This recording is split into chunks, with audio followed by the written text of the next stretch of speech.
Sa puso ng Bicolandia, matatagpuan ang isa sa pinakamagandang bulkan sa mundo. Ang Bulkang Mayon, isa sa pinakaaktibong bulkan sa bansa at ang perpekto nitong hugis, makapigil hininga ang ganda. Pero sa likod ng ganda nito, isang pangyayari ang sumabog at gumulantang sa mga residenteng naninirahan malapit dito. Nagbuga kasi ito ng makapal na abo dakong alas 5:30 ng hapon noong May 2. At sa sandaling minuto, halos balutin na ng dilim ang kalangitan. Biglaan po kasi siya hindi naman po siya talaga tumunog. Umagos lang po yung parang tubig tapos yun na po. Bumuhos na po yung maraming batong may apoy. Ang isa sa matinding napuruhan, ang bayan ng Kamalig sa Albay. Natakot kasi apoy na yung kalaban, wala kang kalaban-laban yung tao. Bagamat sanay na ang mga residente sa madalas na pagbuga ng abo mula sa bulkan, ang mga kapuso nating Bicolano hindi pa rin inasahan ang matinding pinsalang idudulot nito.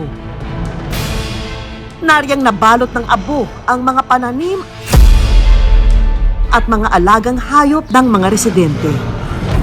Panganib din ang sumalubong sa mga kababayan nating motorista nang yakapin ng makapal na ashfall ang kani-kanilang mga sasakyan habang binabagtas ang daan.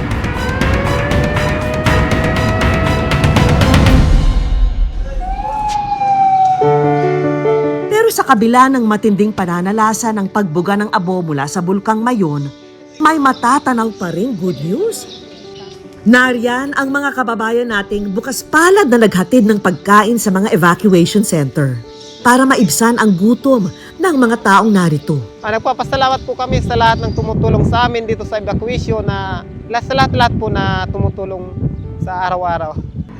Maging ang simpleng ambag ng mga lokal na paglilinis ng kalsada, malaking tulong na para sa pagbangon ng kanilang komunidad. Ito naman ang kapuso nating Good Samaritan na si Eduardo. Nababilis nag-viral dahil sa pagsaboy ng tubig sa windshield ng mga motoristang dumaraan. Sabi ko, kailangan kong makatulong man lang po sa mga motorista na hindi na po nila makita yung daanan. Bilang meron siyang car wash business, batid daw ni Eduardo ang hirap ng pagmamaneho ng may makapal na duming nakaharang sa sasakyan at maari pa nga itong pagmula ng aksidente. Hindi na nga raw niya alintana ang dami ng tubig na makukonsumo sa kanyang ginawa. Basta't ang importante, makatulong sa iba. Habang tumutulong po ako, wala na po akong ibang naisip. Spray po lang ako ng spray sa windshield po nila tapos side mirror. Hindi ko po ma-explain po yung kasayanan na nakatulong pa ako sa kanila. Kahit papaano po, kahit simpleng kahit simpleng pagtulong lang. Hindi lang kwento ng bayanihan at pagtutulungan ang nangibabaw nang magbuga ng abo ang Mayon Volcano. Dahil kung sa alamat, sumibol ang Bulkang Mayon mula sa kwento ng pag-iibigan ni Daragang Magayon at Panganoron.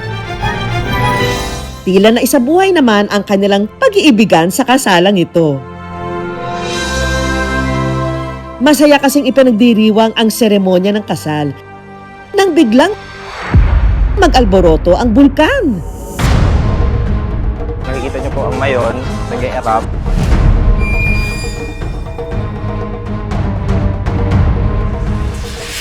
Sa gitna ng pag-aaydo ng dalawa, na kinukuna ng video, naging background pa ang view ng Bulkang Mayon na may kasamang pagbuga ng abo at usok.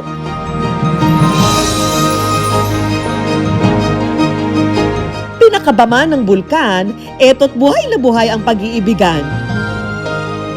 Mabuhay ang bagong kasal!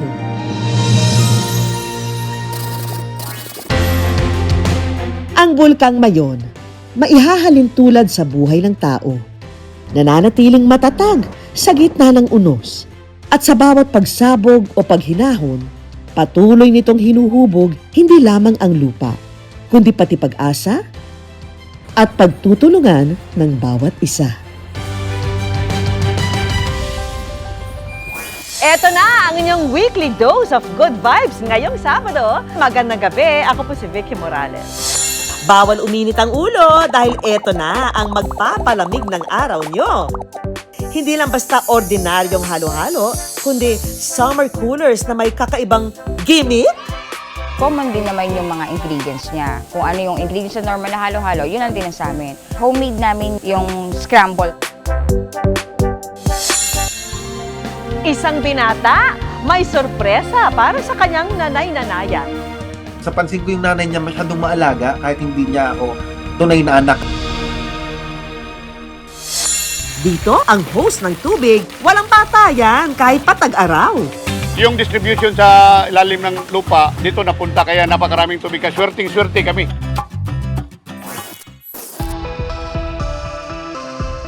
Ngayong hataw ang tag-araw, ang init ng panahon, patindi na ng patindi.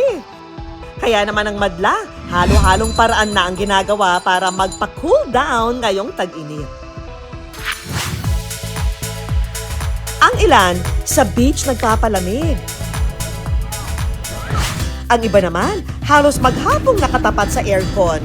At ang iba, iba't ibang pampalamig na ang tinutungga at kinakain para kahit paano'y maibsan ang alinsangang nararamdaman.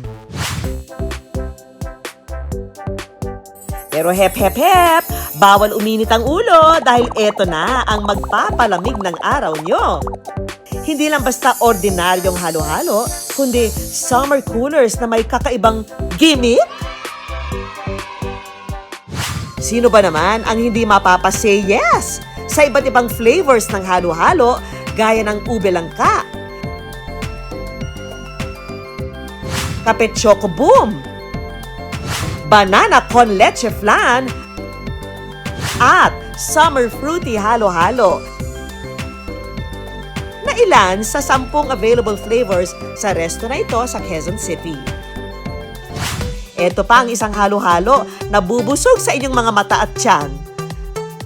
Sa makrema at overload na sangkap na halo-halong ito ni Nanay Lynn mula Caloocan, na may pabonus pang toppings na leche flan, yema, ube, makapuno at pinipig, busog ka na, refreshed ka pa sa halagang 80 pesos lang ha. Pero kung batang 90s ka o young at heart ang drama, siguradong pasok itong halo-halong aming nadiskubre sa iyong panlasa. Ultimate 90s throwback ang happening sa bilihang ito sa San Pedro, Laguna. Dahil ang kanilang panindang halo-halo, 2-in-1 daw. Ang yelo kasing ginamit dito, hindi lang basta crushed ice, kundi ice scramble. Sa dami po kasi ng competition dito, pagdating sa halo-halo, nag-isip yung asawa ko ng concept na pagsamahin yung traditional na scramble and then yung traditional na halo-halo. Kaya siya naging scramble halo-halo. Mapapa-throwback ka talaga sa ice scramble halo-halo na ito. Sa classic sarap kasi nito, tsak na kayo'y mapapa-hello sa colors of summer. Ang mga sangkap kasi nito, siksik at nag-uumapaw sa masasarap at matitingkad na kulay. Nagsusumiksik man sa sweetness ang halo-halo scramble na ito, hindi raw kasing tamis ang naging buhay ng creator nito na si Carla. Inspirasyon ng araw niya sa pagnenegosyo ang mga magulang at pangako niya sa sarili, babawi siya kapag nagsimula na rin siyang kumita. Actually, since high school, college, kahit yung katrabaho ko nung dalaga ko, nagtitinda pa rin ako ng kahit ano. Kahit anong pwedeng itinda. Pero bago pa man daw makabawi sa mga magulang, pareho silang sumakabilang buhay. Nang magkaroon ng sariling pamilya, siniguro raw ni Carla na ang planong pagnenegosyo, kanya pa ring maisa sa katuparan. Ang puhunang 1,500 pesos para makapag-umpisa ng negosyo, inutang lang daw niya. At mula rito, naisip niyang magtinda ng halo-halo matapos ang pandemya. Pero ang challenge daw talaga kina Carla noong nagsisimula kung paano ile-level up ang kanilang halo-halo. Dito na raw pumasok sa kanyang isip na imbes na yelo, bakit hindi scramble ang gamiting base ng halo-halo? Bali, ang halo-halo namin, common din naman yung mga ingredients niya. Kung ano yung ingredients sa normal na halo-halo, yun ang din sa amin. Ang sa amin lang kasi, homemade namin yung scramble. Para buuin ang scramble halo-halo, unang ipinahid sa plastic cup ang ube.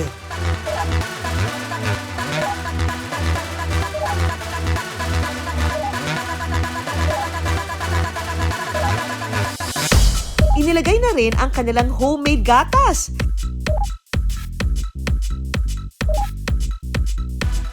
Tsaka inilagay ang leche flan at pinipig. Ito na ang ating ube overload with scramble halo-halo. Sarap. Very good sa tag-init. Pero most of my customers, sinasabi nila na kapag natunaw siya, lasa siyang ice cream. Dahil dun sa pinagsamang scramble at yung timpla ng mga ingredients ko. Pero ang sweet irony daw ng kanilang negosyo, ang kinikita nila rito, malaking tulong sa pagpapagamot ng kanyang asawa na mayroong diabetes. Sa ngayon, malaking tulong sa amin ang negosyo ko na scramble halo-halo dahil walang trabaho ang asawa ko dahil nagkaroon siya ng sakit. So, dyan namin kinukuha ang lahat ng pangangailangan namin sa pang-araw-araw, sa bills, sa gamutan niya. Ang kwento ng negosyo ni Carla, parang paggawa lang din ng kanyang scramble halo-halo. Makulay at punong-puno ng determinasyon. Mula noon hanggang ngayon, kahit gaano pa kainit ang panahon, kapag summer na,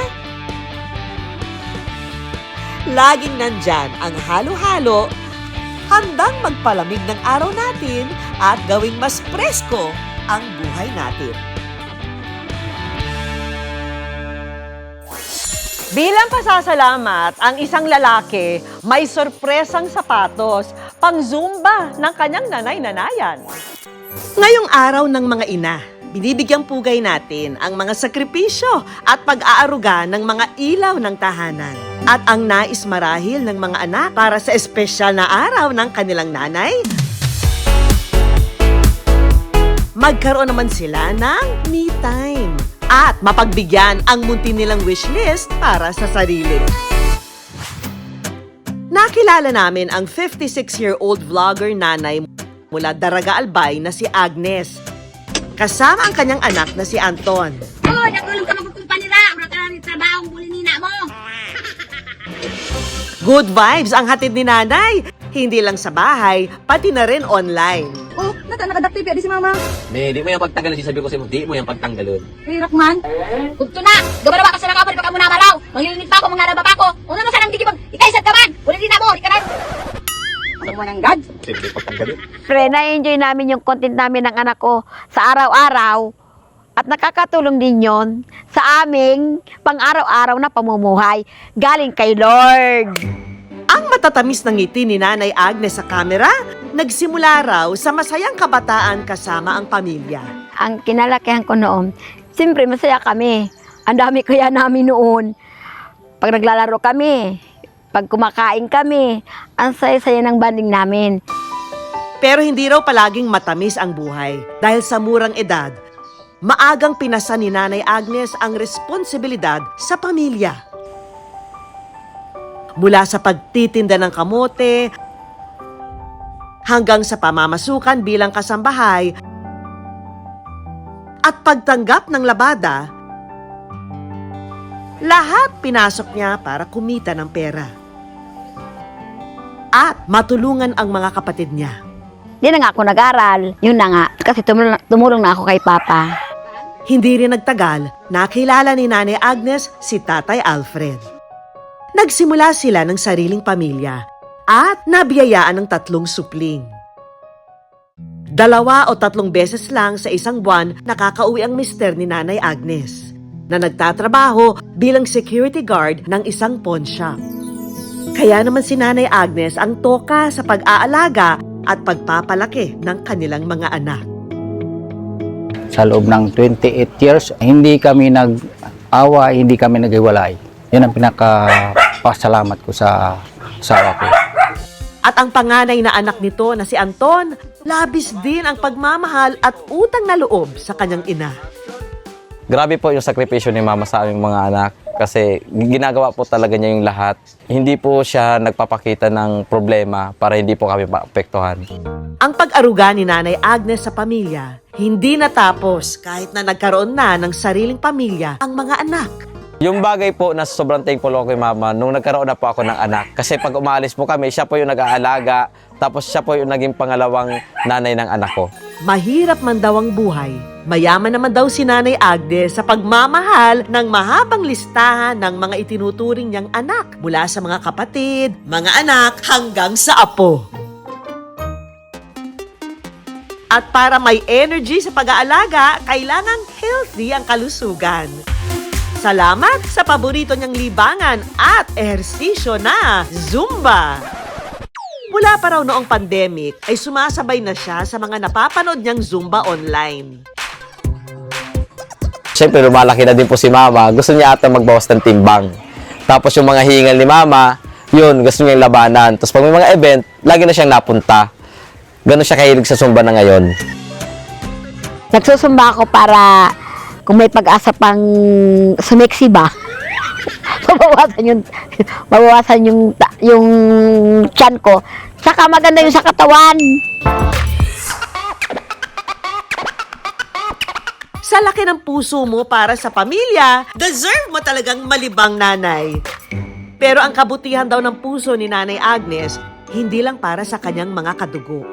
Dahil bukod sa mga anak, may iba pang tumuturing sa kanya bilang isang ina. Tulad na lang sa anak-anakan niyang si Peter.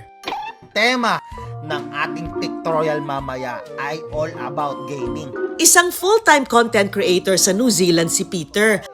At kada taon, umuuwi siya sa Pilipinas kapag naho-homesick. At sa kanyang pagbabakasyon sa Pilipinas, nakilala niya ang anak ni Nanay Agnes na si Anton. Kumaga pinapanood niya na ako dati, tapos siguro nun gusto niya rin mag-vlog, kaya kami na naging close. Tapos nag-meet po kami sa Bicol, hanggang sa naging magbarkada na kami. At dahil malapit na nga lang ang bahay niya kina Anton, Digdi sa Bicol, panagtaram kang ma! Ano na naman sa imo? Puro ka mama! Huwag may pag-aagad ka! Mama! nakagawian na niyang bumisita sa bahay nila tuwing umuuwi ng bansa na naging daan para makilala niya rin ang ina ng kaibigan. Ura ka na naman nadangog! Lagi po akong pumupunta sa bahay nila, doon po ako nakikikain.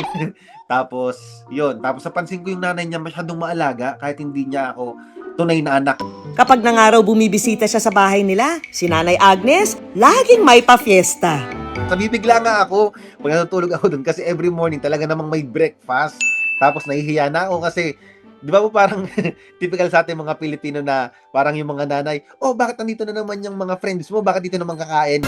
Well, si Mama Agnes po, hindi po ganyan. Talaga namang maalaga siya. Sukar! Masukar. Kaya talaga, kaya naubos ang ipon mo. Unti-unti ng araw na palapit si Peter kay Nanay Agnes, lalo pat nakikita niya kay Nanay Agnes ang sarili niyang ina. Yung care niya po kasi parang hawig na hawig po sa mama ko. Tulad ni na Anton, tatlo ring magkakapatid sina Peter. At ang ina rin daw ang nagtaguyod sa kanila bilang isang single mother. Kaya naman, nang minsang umuwi si Peter sa Pilipinas, may inihanda siyang munting sorpresa. Nabigailing ta! Pangakay bagayam! Ang simpleng panunood ng TV habang kumakain, naging isang memorable moment para kay Nanay Agnes.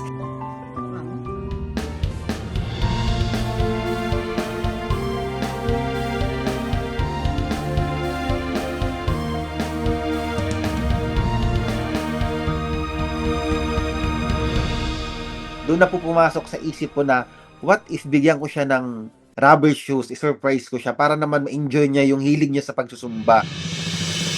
Siyempre masaya po, kahit po hindi ko siya kadugo, sinurpresa niya ako ng ganong kagandang sapatos. At hindi lang yan, bukod sa pa-Zumba shoes, sinamahan din ni Peter si Nanay Agnes na sumali sa Zumba.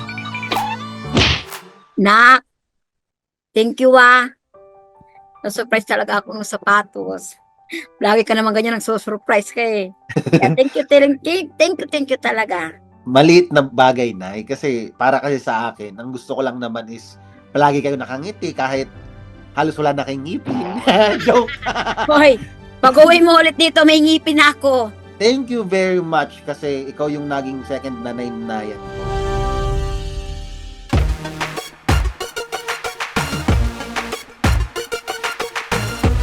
At ngayong araw, hindi pa natatapos ang paandar na sorpresa ng mga taong malaki ang pasasalamat sa ating super nanay. May munting regalo kami para sa'yo at sana magustuhan mo. Kasi napansin namin yung suot mo. Hindi pa niya pang sumba. Ma, thank you sa lahat ng sakripisyo yung dalawa ni Papa. Thank you kay Lord kasi kayo yung naging magulang namin. I love you, Ma. Suot ang kanyang bagong Zumba outfit. Ife-flex din ni Nanay Agnes ang regalong Zumba shoes ni Peter. Pwedeng-pwede nang humataw.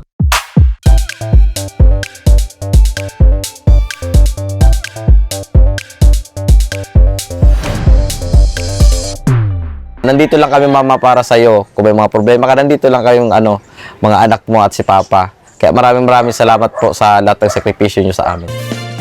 Hindi kailangang isang tabi ang sarili para maging mabuting ina. Tulad ni Nanay Agnes, kailangan ding alagaan ang sarili para mas maalagaan mo ang iyong pamilya, pati na rin ang iba.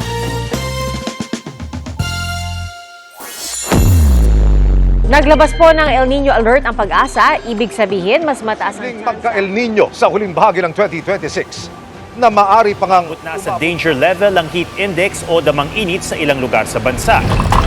Drink your water, mga kapuso! Yan ang paulit-ulit na paalala sa gitna ng tag-init. Water is the key ng araw para makaiwas sa dehydration na pwedeng magdulot ng peligro sa kalusugan.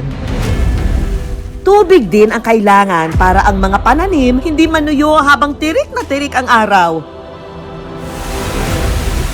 Mabuti na lang daw sa Iligan City ang tubig. Unli!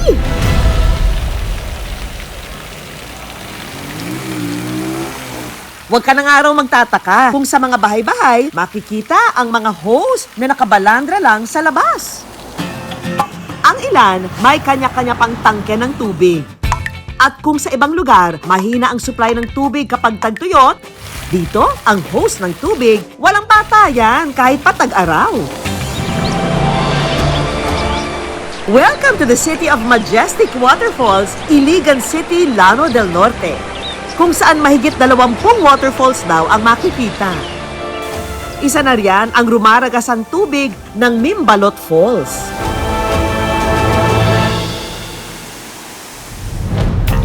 Sentro ng pang-araw-araw na buhay ng mga residente rito ang biyaya ng non-stop supply ng tubig. Mula sa mga kabundukan, direkta itong nakakonekta sa mga kabahayan gamit ang tubo at hose. Lakas talaga ng tubig kasi yung tubig namin galing yan sa Lake Lanao. Yung distribution sa ilalim ng lupa dito napunta kaya napakaraming tubig. Swerting-swerte kami. Ang ibang mga kapit-barangay dumarayo pa rito para makaigib ng tubig. Pati na nga ang mga napapadaang turista, napapahinto para magsalok ng tubig na panglinis ng sasakyan. Kung makikita nyo dito, lahat ng ng tubig para pangwasim. Kaya napakalaki naming pasalamat sa Panginoon na maraming tubig dito dahil ito na ang hanap buhay ng mga tao dito. Ang pagkakaroon ng supply ng tubig ang siya na rin daw naging dahilan para kahit papano'y makaraos si Moroni, residente at may-ari ng car wash sa kanilang barangay. Para sa akin, talagang sobrang special nito kasi nakakatulong na sa amin at higit sa lahat, di lang ako ang natutulungan, pati yung mga kapitbahay namin at yung ibang mga tao na pumupunta dito. Nagsimula raw ang kanilang negosyo nang mapansing walang mapag-igiban ang mga napapadaang truck sa kanila galing ng Zamboanga. Lahat ng mga driver kasi o yung mga truck, wala talagang pag-iigiban, medyo malayo talaga. Pagbukod namin ng ganitong business, talagang maraming nasiyahan ng mga driver para lang makakaigib sila ng tubig. Kasi dito, yung mga truck kasi dito sa amin, puro mga may tangke ng tubig.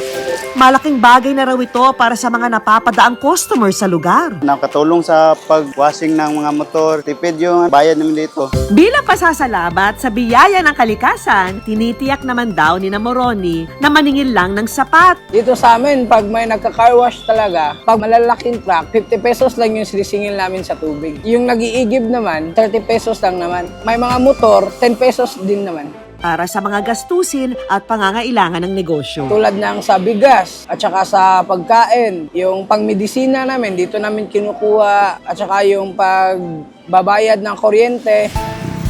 At kakaiba rin daw ang sisterito dahil pwedeng ikaw mismo ang maglinis ng sasakyan mo. Nagpaligo kami ng sasakyan namin para malinis. Ako yung may-ari ng truck tapos nagpapa-car wash ako. Ako yung magbabayad ng car wash fee at saka yung tubig na na-consume namin. Ako din magbabayad sa lahat ng gastos tulad ng mga sabon. Sa maliliit na araw nakitang ito na itaguyod ni Moroni ang pamilya at nakapagpatayo rin siya ng bahay nila.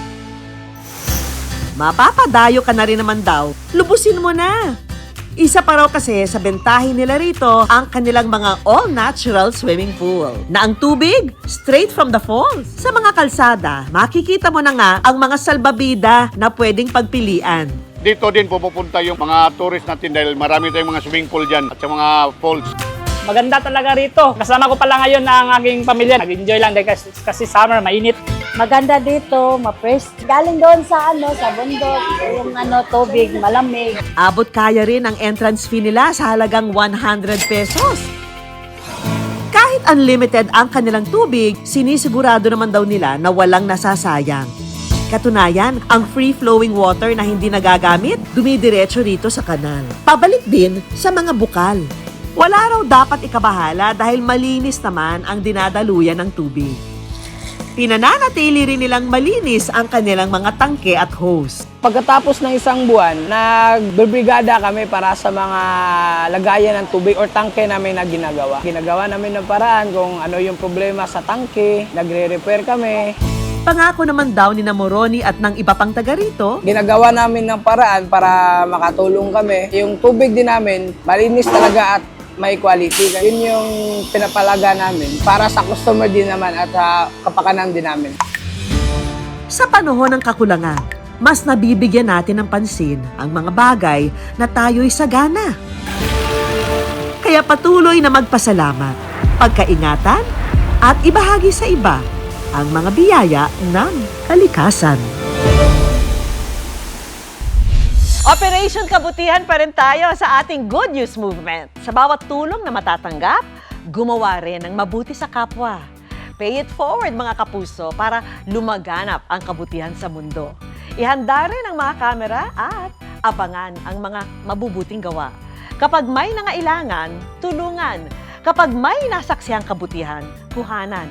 I-send po ito sa aming Facebook page o i-tag ang aming Facebook account at baka ang video nanyo ang aming ipalabas sa susunod na Sabado. Dahil basta pagtulong sa kapwa, #pang-good news yan. Spread the good vibes hanggang sa susunod na Sabado. Ako po si Vicky Morales. Tandaan, basta puso, inspirasyon at good vibes. Siguradong good news.